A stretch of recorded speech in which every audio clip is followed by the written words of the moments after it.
사실은 우리가 21세기를 살지만은 우리나라 특히 조선이나 특히 유럽에서는 공무원이건 회사 CEO건 정치를 하시는 분인 간에 기본적으로는 조선 시대는 사서상경이라든지 시문을 통해서 관료를 뽑았지 않습니까? 이제는 공무원이 어떤 행정 업무를 하는 기능인이 됐는데 그 기능인 이전에 어느 조직이건 기본적인 인문적인 그런 소양이 있어야 된다고 저는 평소에 생각했습니다.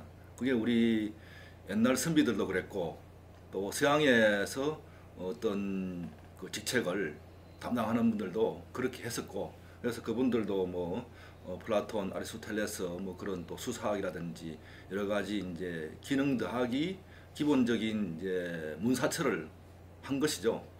그래서 오히려 저는 우리 전통적인 거나 현대적인 기능도 필요하고 그것이 필수적이라 생각했는데 오히려 이제 요새 분들은 그런 걸 시험을 안 쳐서 그러는지 오히려 별로 관심이 없어서 좀 특이하게 보인 것이지, 그것이 저는 지금까지의 전통을 전통이 꼭 좋다 나쁘다 떠나서 기본적으로 어떤 행정이라든지 일을 할 때는 필요한 필요 조건이지 않을까. 기능은 충분 조건이고 그렇게 생각했습니다.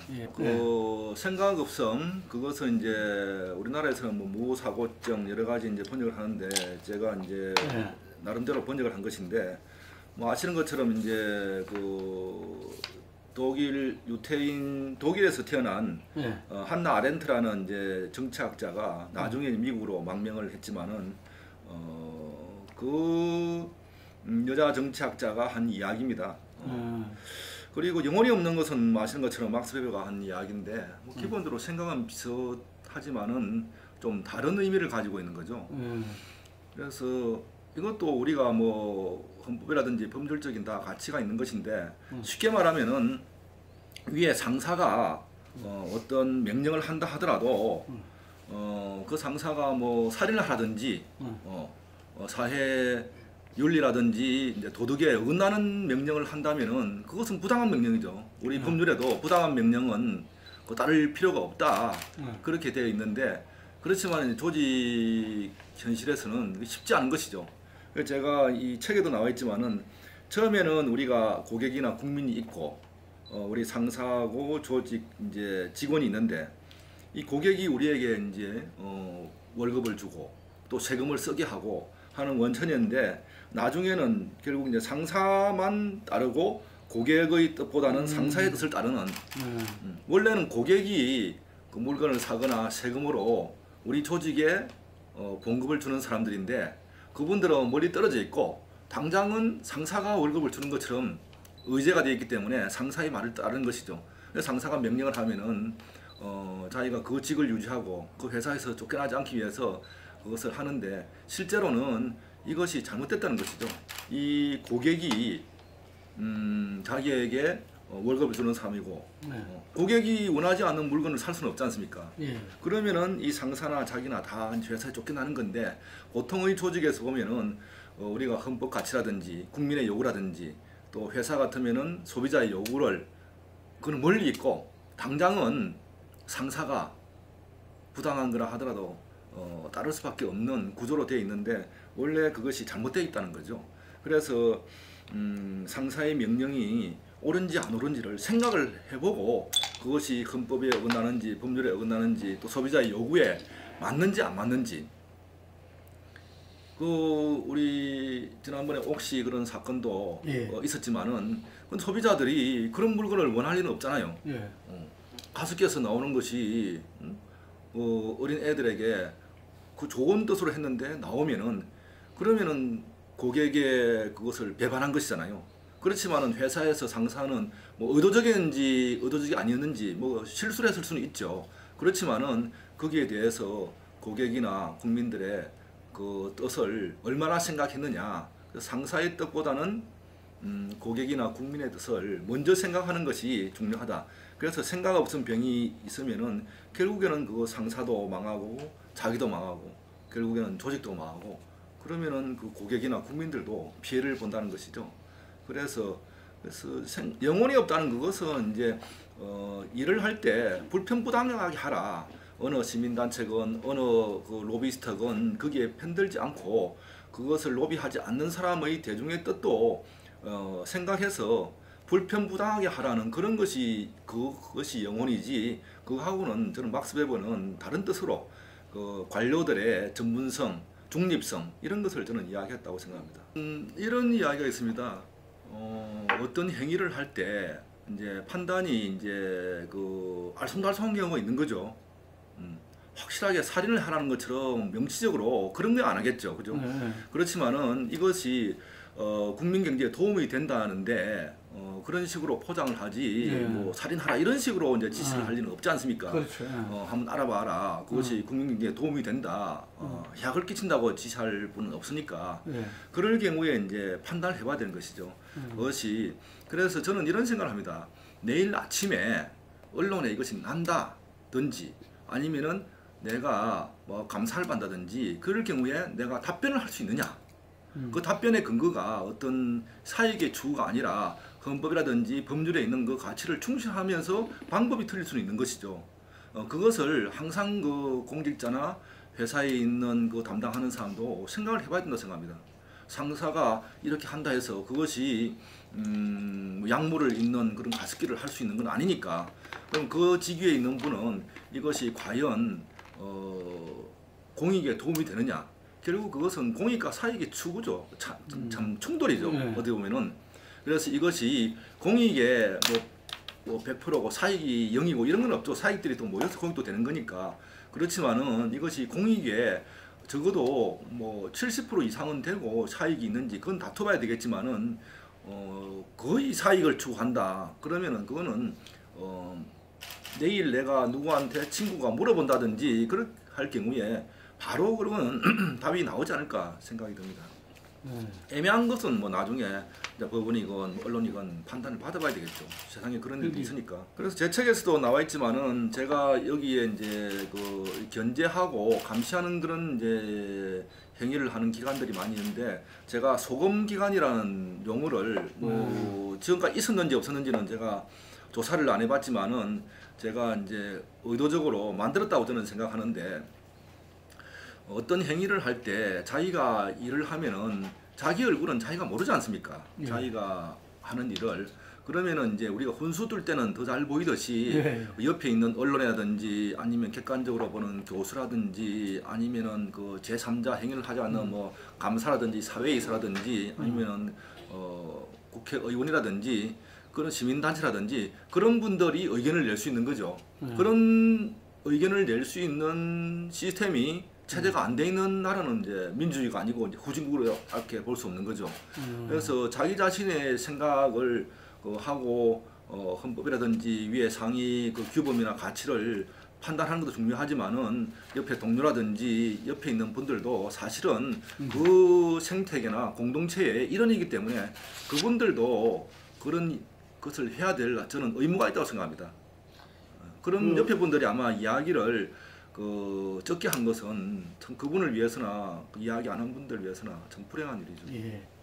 기본적으로 우리나라 시스템은 뭐 우리나라 국민들이 제가 이제 뭐 그 전에 이제 OECD를 보면은 이제 선진국 이제 나라들이 이제 모여서 각 나라의 정책이나 제도를 이제 비교하고 우리나라는 이런 제도가 있는데 뭐 또 나라마다 문화가 틀리니까 이제 좋은 사례를 소개하고 또 우리는 이렇게 했는데 잘못됐다. 뭐 그런 것을 이제 비교하는 이제 정책 토론의 장인데 우리나라 공무원들이나 우리나라 국민들이 저는 개인적으로는 유능하다고 생각합니다. 개인적으로. 근데 전체 이제 공무원이라든지 우리나라 전체가 유능하냐 하는 또 다른 문제입니다. 그거는 이제 제도가 아무리 그 훌륭한 사람도 삼류 회사에 들어가면 삼류 직원이 되는 것이고 좀 뭐 아주 유능하지 않더라도 뭐 구글이나 이런 데 가면은 또 자기가 그 역량이 발휘되는 그런 게 있지 않습니까? 우리나라는 그런 역량이 좀 발휘되기가 쉽지 않은 그런 이제 구조로 되어 있습니다. 그것은 뭐 여러 가지가 있지만은 제가 정치 행정적인 뭐 그거는 차치하더라도 그건 바꿀 수 있는 거니까 문화적으로는 이제 그 그레고리 핸더슨이라는 이제 그 미국 정치학자가 물론 그분이 우리나라 대사관에 근무하고 이제 그러면서 이제 했는데 우리나라에서 이 문화가 단일 민족, 뭐 단일 민족이 100% 아니라 하더라도 우리 스스로가 단일 민족이라고 백의 민족이라 생각하는 그 자체가 그런 거라든지 또 이 같은 말을 쓴다든지 또 얼굴색이 같은 거 미국만 하더라도 출신이 다 틀리지 않습니까? 영어를 쓰지만은 또 자기 나름대로 한국어도 쓰고 영어도 쓰고 또 독일 말도 쓰고 영어를 쓰고 또 민족도 틀리고 또 얼굴이 검은 분, 뭐 흰 분 여러 섞여 있고 기본적으로 나하고 배경이 틀리구나 하는 것을 출발로 합니다. 그렇기 때문에 아 생각이 다를 수 있구나 하는 다원성이 기본적으로 이제 조건 주어져 있는 거죠. 우리는 생각이 같을 것이다. 그렇기 때문에 줄 세우기가 아주 쉬운 그런 게 있습니다. 그래서 이제 서열 문화도 생기고 이제 그런데 물론 이제 미국에서도 백인 내에도 서열이 있고 뭐 유태인 내에도 서열이 있겠지만은 그래도 자기들끼리 공동체를 뭐 의회라든지 조직, 미국 군구성이 그 내에서 그렇게 세우기는 이론적으로 불가능하고 그래서 아 다르구나. 그러면 중동 문제 있으면은 뭐 아랍 사람 또 유태인에게 물어보고 또 아시아 문제는 또 물어보고 또 자기들은 또 제3자 시각에서 그럼 또 우리보다는 전문성은 없지만은 또 객관적으로 볼 수 있으니까 그런 것들이 제도적으로 장점이고 또 단점은 또 단일 민족이 아니고 또 언어가 다 또 틀리기 때문에 우리보다 또 다른 면에서 또 핸디캡도 많이 있다고 봅니다. 그래서 우리 이 공직 시스템이나 우리 뭐 기업 조직들도 이제는 21세기는 다원성을 우리가 같은 한민족이라 하더라도 뭐 외국에서 이민 온 분들이 지금 100만 명이 넘지만은 그분을 차차고라도 우리 민족 내에서도 사실 생각이 틀리죠. 제가 하는 이야기지만 어촌에 사는 사람이나 농촌에 사는 사람이나 평야지대에 사는 사람이나 생각이 환경의 영향을 받고 또 자기 조상이 사대부냐 평민야에 따라서 다 틀리듯이 또 지역마다도 틀리고 계층마다 틀리듯이 생각이 다릅니다. 또 기본적으로 남자 여자는 또 형태도 틀리고 사람의 생각이 좀 기본적으로 틀리기 때문에 그것을 서로 인정하는 그런 것이 돼야 되는데 그것들이 좀 부족하다는 것이 사실은 제가 OECD에 특히 오래 있었기 때문에 오면서 한국이 참 특이하다는 것을 우리나라 분들은 잘 모르시더라고요. 왜냐하면 OECD가 유럽 주도로 되어 있고 거의 미국, 캐나다, 멕시코를 빼고 일본, 한국을 빼면은 유럽 위주로 되어 있으니까 유럽에서는 이제 좀 너무 민족끼리 섞이고 침략하고 침공당하고 그런 게 있어서 그렇는지 그런 거에 대해서는 남을 인정하고 다원성 그런 면에서는 우리보다 조금 수준이 높지 않는가 그런 생각을 듭니다. 물론 그 현상이라는 것이 그 빙산이 위에 있지만은 사실은 밑에 큰 게 있지 않습니까? 그래서 빙산 조그만한 그 빙산 보고 가다가 이제 밑에 그렇게 큰 게 90%가 밑에 있다 그러는데 그거 모르고 갔다가 이제 결국 배가 침몰하고 그러지 않습니까? 그런데 뭐 그 전부터 공무원하고 그런 제도에 대해서 관심이 있고 또 업무를 담당한 사람으로서 그 책임에 피해 나갈 수는 없죠. 왜냐하면 어느 날 하루아침에 이렇게 일이 일어나지는 않습니다. 제비가 한 마리 오고 또 계속 2마리 3마리 오면서 봄이 오는 것이지 어느 날 갑자기 이렇게 뭐 일이 일어나고 원인 없이 결과가 나오는 것은 거의 없기 때문에 그때부터 이제 그런 것이 있었다고 봐야 되겠죠. 그런데 그것은 뭐 혁신에서는 주로 성공 후유증이라 그럽니다.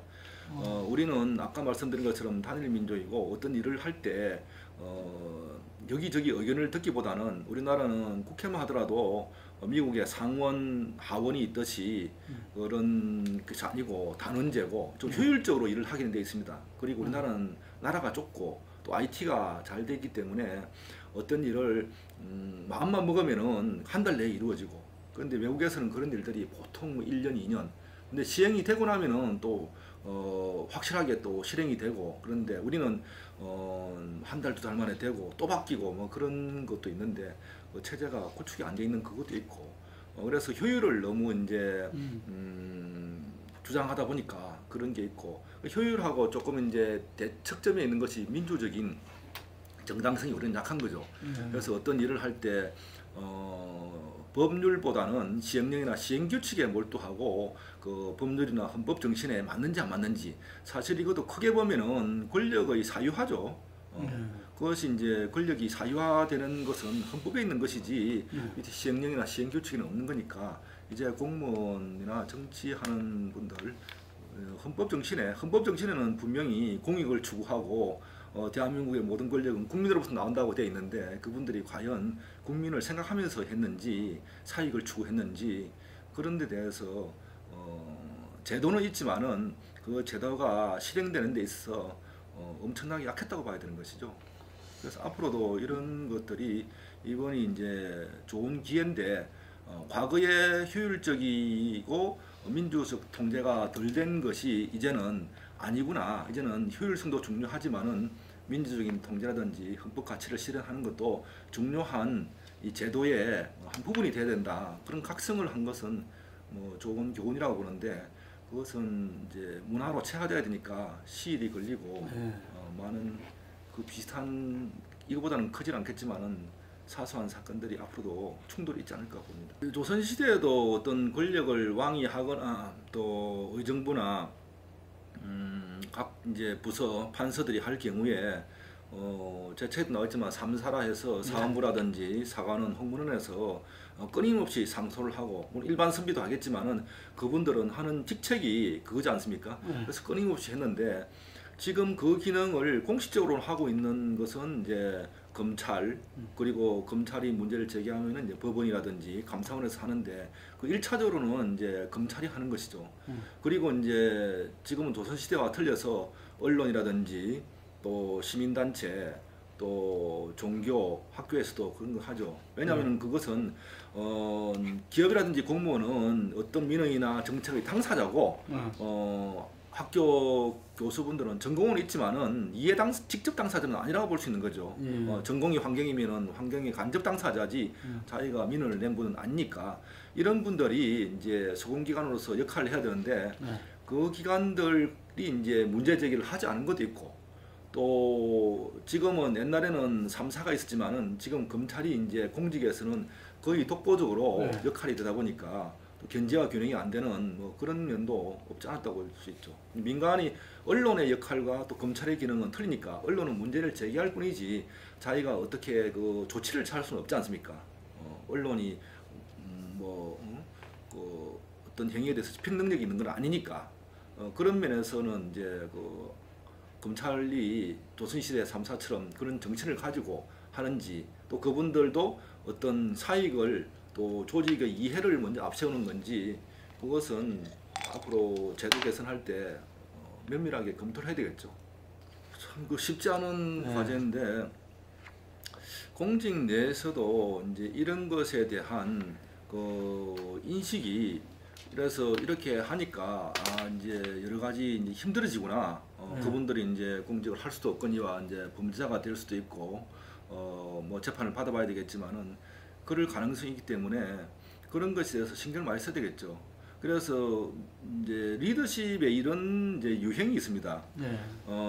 이제 미국 대통령들을 이제 연구를 한 분들이 어떤 그 정책이나 사안이 있을 때 그것을 새로운 그 도약의 계기로 삼은 분들이 있고, 미국에서는 링컨 대통령 같은 경우에 노예 해방이 큰 그 당시 이슈였지 않습니까?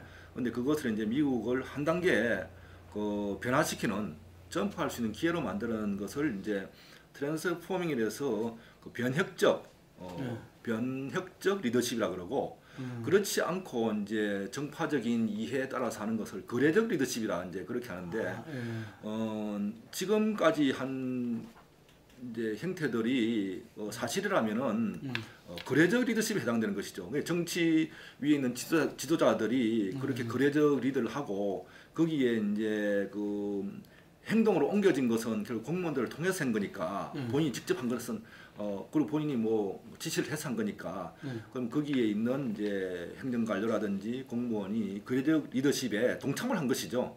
사실은. 그래서 이런 식으로 하면은 공직 후배라든지 앞으로 공직의 신뢰성 그런 면에서는 엄청난 노력을 해도 이제 믿지를 않으니까 자기의 거래적 행위를 한번 함으로써 그 한계가 일파만파로 되면은 앞으로 뭐 5년 내에 회복이 안 된다면은 그런 역사적인 것까지 생각을 했는지 그런 걸 생각하면은 할 수가 없겠죠. 뭐 5개를 했다 하더라도 1개 정도 해야 되는데 그런 것을 인식하지 않았는데 앞으로는 그런 것을 할 수 있는 제도를 만들어야 되겠죠. 물론 제도를 한 데에서 사람들이 이제 그대로 따를지 안 따를지 모르겠지만은 이제는 그렇게 되면은 아마 내부 고발이나 여러 가지 이것은 아니지 않느냐 그렇게 이야기하는 사람이 많아지지 않을까 그런 생각은 듭니다. 왜냐하면 큰 획을 끊는 사례가 되기 때문에 저는 뭐 지금 일어나고 있는 현상이 긍정적이라고 생각합니다. 그렇지만은 세상은 여기 나오지만은 한꺼번에 좋아지는 그런 뭐 어떤 물건이나 기계가 아니기 때문에 세상은 시간이 걸리고 유럽이 민주주의가 되는 것이 시간이 걸려 우리는 그것을 짧게는 할 수 있지만은 거쳐야 될 것은 거쳐야 되는 초등학교에서 바로 대학으로 갈 수 없듯이 지금 이제 새로운 판을 짜는 거는 좋은데 그것이 하드웨어적인 그런 거 헌법으로 치면은 권력 구조라든지 그런 것보다는 그런 것도 필요하지만은 그거보다 더 중요한 것은 저는 이 책에서도 이야기했지만은 인간에 대한 예의가 우리가 살아가는데 뭐 우리가 예수님이나 뭐 공자님처럼 그렇게는 할 수 없겠지만은 그래도 기본적으로 우리 인간이라는 것이 제가 여기 천지인에서 말했지만 인간, 시간, 공간이라는 것이 사람 사이 신은 시간 사이, 공은 장소, 공간 사이라는 뜻입니다. 그래서 이 관계라는 것이 있는데 내 혼자 살면은 모르지만은 인간이라는 것은 두 사람이 이상이 살기 때문에 거기에 대한 인간에 대한 기본적인 예의가 있어야 되고 그것의 기본적인 예의가 저는 다른 사람에 대한 다른 사람의 고통에 대한 공감이라고 생각합니다. 그래서 그 공감 능력에 대한 것을 발현할 수 있는 그런 판이 되어야 된다. 그리고 권력은 자기가 권력을 행사하는 것도 뭐 필요하겠지만은 아까 말한 소금기관이 소금을 치고 생선이 먹기 좋지만은 그것이 오래 가려면은 소금이 있어야 생선을 한 달을 보관할 수 있는 것이지 소금이 없으면은 바로 그날 상해버리니까 그런 거라든지 리더라는 것이 자기가 권력을 행사하기보다는 분권 아래 사람의 전문성을 믿고 자기가 볼 때는 당연히 부모가 볼 때는 아들이 믿지 않고 리더가 볼 때는 리더는 당연히 정보가 많습니다. 밑에 있는 사람이 하지만은 결국 믿고 맡기고 저는 리더는 책임을 지는 사람이지 자기가 뭐 앞으로 뭐 하는 그런 스타일은 이제 맞지 않는 그런 좀 소프트웨어적인 그런 판을 짜는 것도 중요하다고 그렇게 생각합니다. 아시는 것처럼 이것은 이제 다빈치 코드에서 유명해진 이제 루브르 박물관에 있는 여기 이제 루브르라고 적혀있는데 박물관에 있는 중국계 미국 건축가인 이앙밍 베이라는 그분이 설계한 겁니다. 그래서 피라미드 위에는 이제 정상적인 이제 피라미드가 있고 지하 입구에 이렇게 거꾸로 이제 피라미드가 이렇게 서 있습니다. 여기는 돌로 된 유리로 된 있는 피라미드고 이렇게 있는데 이분한테 뭐 제가 물어본 건 아니고 그래서 제가 유출하건데 이 세상은 우리가 생각하는 것처럼 그런 것도 있지만은 한번 바꿔 보면은 그래서 이 지구가 이렇게 있는데 어떤 사람이 제가 거꾸로 매달린 피라미드라 그러더라고요. 그러니까 위에서 보면은 이게 매달려 있겠지만은 이것은 이제 땅에 이제 이렇게 서 있고 매달려 있겠지만은 근데 아르헨티나에서 이것을 본다면은 이것이 매달려 있고 이게 이제 이렇게 아르헨티나 이렇게 보이겠죠. 그래서 이 책처럼 관점에 따라서 세상은 다르게 보인다는 것이죠. 자기가 어떤 관점이냐. 그래서 대통령의 관점에서 보면은 국민이 어떨지 모르겠지만 또 백성의 입장에서 보면은 대통령이 그러니까 서로 입장이 다르다는 것이죠. 그래서 어떤 관점으로 사는 것이 중요하냐. 지금 우리가 대통령의 관점을 봐야 되느냐. 우리는 지금은 국민의 관점에 더 중요하다. 그리고 헌법에서도 국민이 모든 권력의 원천인데 대통령이 권력의 원천인 것처럼 하는 그 형태는 사실은 잘못된 것이죠. 그래서 사실은 거꾸로 서 있는 게 아니고 지금의 형태가 오히려 거꾸로 서 있는 것이고 잘못됐다는 거죠 오히려. 그래서 지금 형태가 바른 것인지 아닌 것을 점검을 해봐야 된다는 것입니다. 지금까지는 익숙한 것이라 하더라도 지금 잘하고 있는 것이 지금 노래를 잘하고 있는 차트 1위 아니면 지금 수영을 잘하는 1위 모든 분야의 1위가 규칙만 바꾸면은 그분이 1위가 안 될 수가 있거든요. 그래서 농구 선수를 지금 키를 하는데 농구를 권투처럼 1m 70 된 사람들끼리 농구한다면은 키가 얼마나 중요할지 별로 중요하지 않을 수 있겠죠. 기준을 바꾸면은 또 관점을 바꾸면은 세상은 바뀐다는 거죠. 그래서 지금까지 우리가 살아온 방식을 한 번쯤은 뒤돌아보자 그런 생각에서 이 제목을